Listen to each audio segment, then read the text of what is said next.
Ancient Aliens and Expedition Unknown?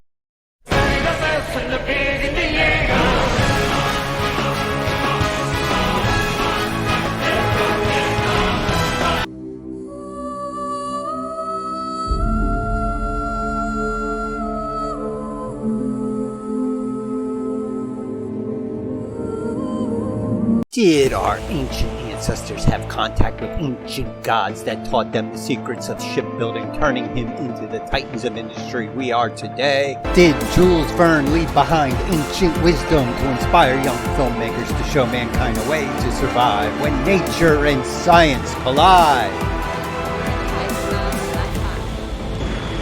Or is mankind doomed to an eternity with these guys rather than these guys? How can angels have sex? But what if I told you some of those fictional elements were actually science fiction?